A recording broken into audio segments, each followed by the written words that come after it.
Olá, tudo bem com vocês? Espero que vocês estejam bem. Glória a Deus, Deus abençoe vocês.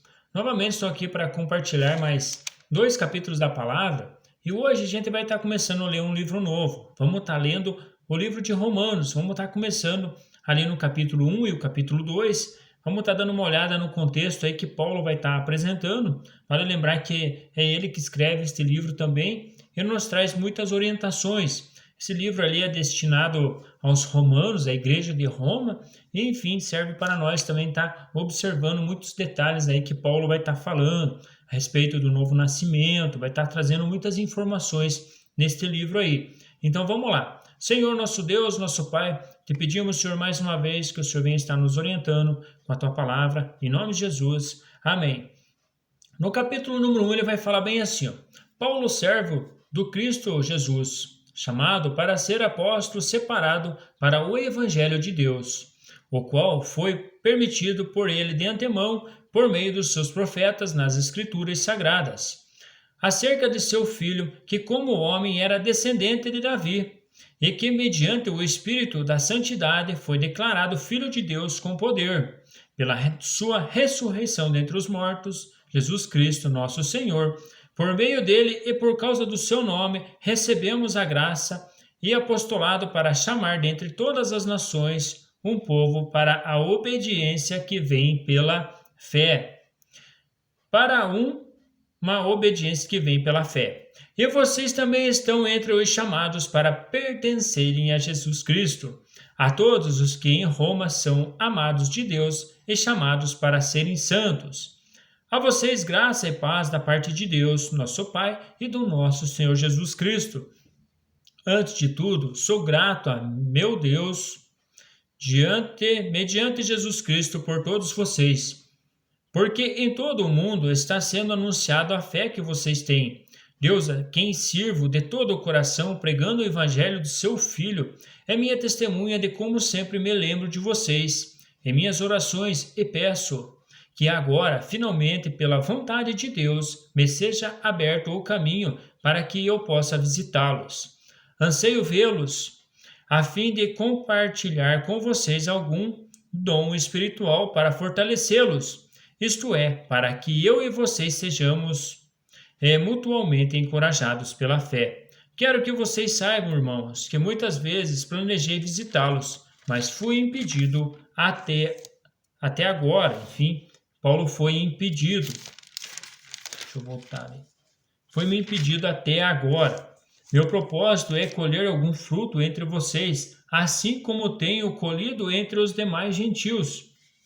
Sou devedor tanto a gregos como a bárbaros, tanto a sábios como a ignorantes. Por isso estou disposto a pregar o evangelho também a vocês que estão em Roma. Não me envergonho do evangelho, porque é o poder de Deus para a salvação de todo aquele que crê, primeiro do judeu, depois do grego. Porque no evangelho é revelada a justiça de Deus, uma justiça que do princípio ao fim é pela fé, como está escrito: o justo viverá pela fé. Portanto, a ira de Deus é revelada dos céus contra toda impiedade e injustiça dos homens, que suprem a verdade pela injustiça. Pois o que é de Deus se pode conhecer é manifesto entre eles, porque Deus lhe manifestou. Pois desde a criação do mundo, os atributos invisíveis de Deus, seu eterno poder e sua natureza divina, têm sido vistos claramente, sendo compreendidos por meio das coisas criadas, de forma que tais homens são indisculpáveis, porque tendo conhecido a Deus, não o glorificaram, como Deus não lhe renderam graças, mas os seus pensamentos tornaram-se fúteis, e o coração insensato deles obscureceu-se. Dizendo ser sábios, tornaram-se loucos, e trocaram a glória de Deus, imortal, por imagens feitas segundo a semelhança do homem mortal, bem como de pássaros, quadrúpedes e répteis.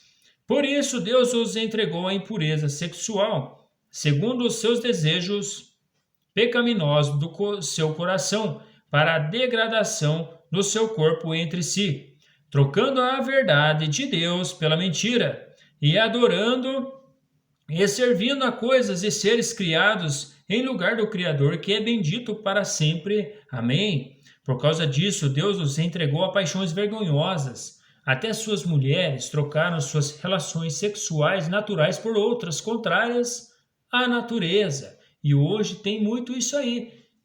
Só nós olharmos aí na região aí, que a gente vê muitos detalhes aí já, mulheres com mulheres, homens com homens. Da mesma forma, os homens também abandonaram as relações naturais com as mulheres e se inflamaram de paixões uns pelos outros.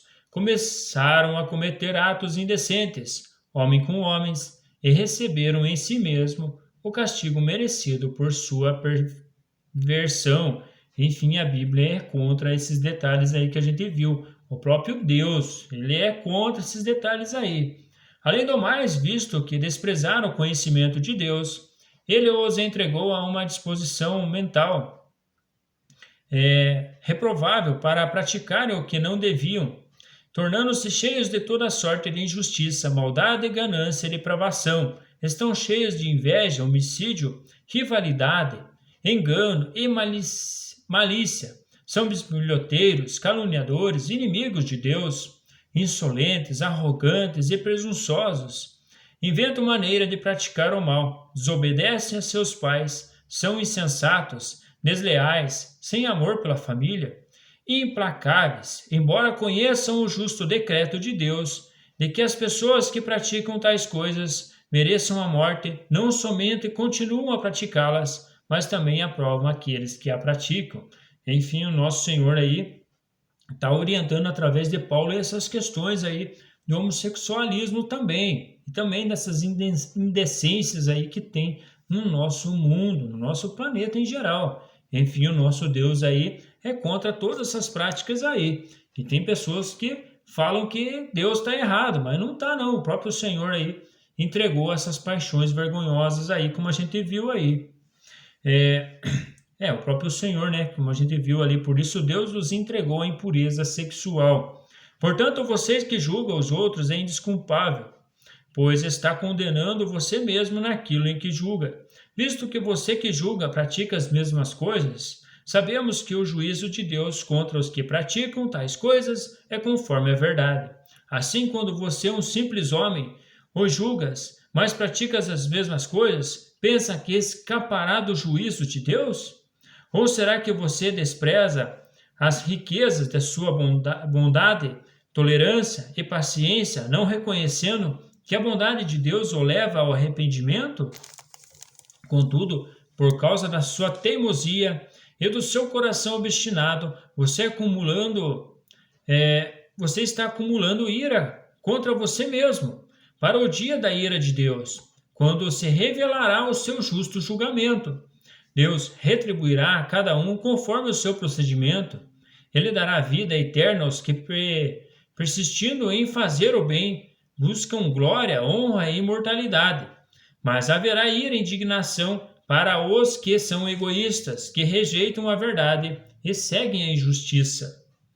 Haverá tribulação e angústia para todo o ser humano que pratica o mal, primeiro para o judeu, depois para o grego. Mas glória e honra e paz para todo o que pratica o bem, primeiro para o judeu, depois para o grego. Pois em Deus não há parcialidade. Todo aquele que pecar sem a lei perecerá. E todo aquele que pecar sobre a lei, pela lei será julgado. Porque não são os que ouvem a lei que são julgados aos olhos de Deus, mas os que obedecem à lei, estes serão declarados justos. De fato, quando os gentios que não têm a lei praticam naturalmente o que ela ordena, tornam-se lei para si mesmos, embora não possuam a lei, pois mostram que as exigências da lei estão gravadas em seu coração.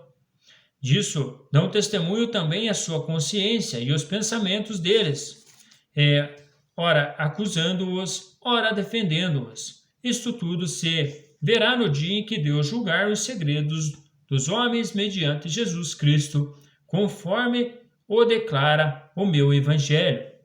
Ora, você leva o nome de judeu, apoia-se na lei e orgulha-se de Deus. Você conhece a vontade de Deus e aprova o que é suprido porque é instruído pela lei.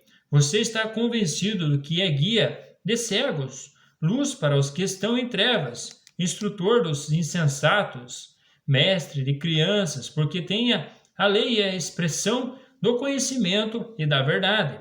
E então, você que ensina os outros, não ensina a você mesmo?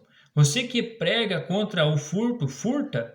Você que diz que não se deve adulterar, adultera? Você o que detesta ídolos, rouba-lhes os templos? Você que se orgulha da lei, desonra a Deus desobedecendo a lei? Pois como está escrito, o nome de Deus é blasfemado entre os gentios por causa de vocês. A circuncisão tem valor se você obedece à lei, mas se você desobedece à lei, a sua circuncisão já se tornou incircuncisão. Se aqueles que não são circuncidados obedecem aos preceitos da lei, não serão eles considerados circuncidados? Aquele que não é circuncidado fisicamente, mas obedece à lei, condena você, que tendo a lei escrita e a circuncisão, é transgressor da lei. Não é judeu quem é apenas exteriormente, nem é circuncisão o que é meramente exterior e física. Não é judeu que é o interiormente, e circuncisão é a operada no coração pelo Espírito, e não pela lei escrita. Para esses o louvor não provém dos homens, mas de Deus. Enfim, hoje a circuncisão é feita no coração através do batismo. Ali ele está explicando a lei e a graça. Enfim, hoje nós somos, quando somos batizados em Cristo Jesus, ali nós somos circuncidados, mas no espírito e no coração, como está escrito ali. Mas terminamos aqui mais uma leitura da palavra. Esse livro de Romanos, ele nos traz, ele mostra a lei e mostra a graça. Paulo tenta mostrar os dois lados aí, da lei e da graça. Enfim, ele nos mostra muitos detalhes a respeito desses detalhes, até da circuncisão ele vem falando bastante. Um grande abraço, fiquem com Deus e até as próximas leituras. Até mais!